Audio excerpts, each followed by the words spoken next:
So eto na nga po mga idol, Casimero Cuadro Alas may sisiguraduhin sa kanyang magiging unang laban ngayong taon ng 2025. Tank Davis matagal na palang sang-ayon sa Casimero at Inoue fight. And bago yan, huwag kakalimutan mag-like and subscribe. Maraming salamat po. Well mga kaibigan, nakita naman natin si Casimero Cuadro Alas mga kaibigan, ituloy-tuloy po ang ensayo na halos araw-araw ay meron po siya or nagbibigay siya ng update. Marami ding nakapansin mga kaibigan na itong si Casimero Cuadro Alas ay nakafocus sa kanyang pagpapayat mga kaibigan at pagpapababa ng timbang.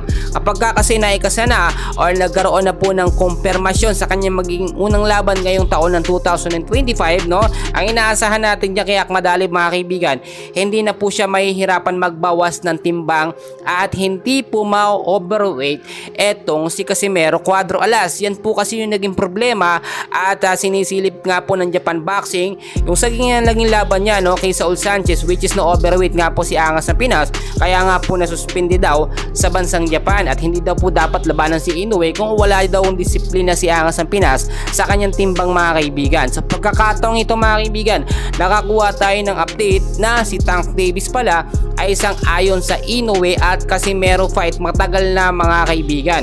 Pero nakita naman natin kahit sinasabi nga po ng Japan Boxing na ang kanilang pambato nga daw po na si Naoya Inoue ang number 1 na destroyer nga po, tagatalo mga kaibigan ng mga boksingero sa Pilipinas, no, which is ang dami. Pero hindi nila matapos-tapos yung ganyan dahil nga po si Angas ng Pinas hindi pa nakakatapat. Ito nga pong si Naoya Inoue, the monster nga daw po yan na tinagurian mga kaibigan.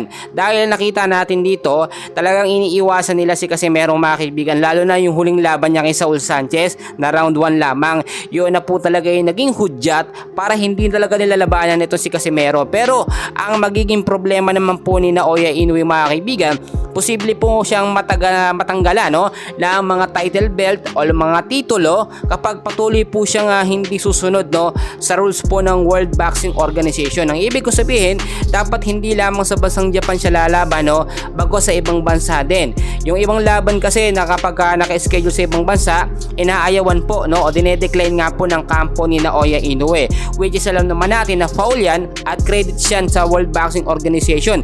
Ilang ulit na lamang o ilang pagtanggi na lamang ay posible lang masuspende o matanggalan ng mga titulo nga po itong si Naoya Inoue. Sa pagkakataong nito naman, si Angas ng Pinas naman natin mga kaibigan ay sisiguraduhin ng kanyang magiging laban kay Akmadalib nga po ngayong taon ng 2025 para mabilis po itong makaakyat sa featherweight division. Siyempre malaking factor po dyan ang kanyang promoter mga kaibigan, at sinabi ko nung mga nakaraan kapag si Angas ng Pinas nga ay kinuha ng bigating promoter mga kaibigan, instantly mabilis po siya makakakyat sa featherweight at si Inoue na mismo ang maghahabol na labanan siya. For now, yan muna ang update natin, and please huwag kalimutan mag-like and subscribe. Maraming salamat po.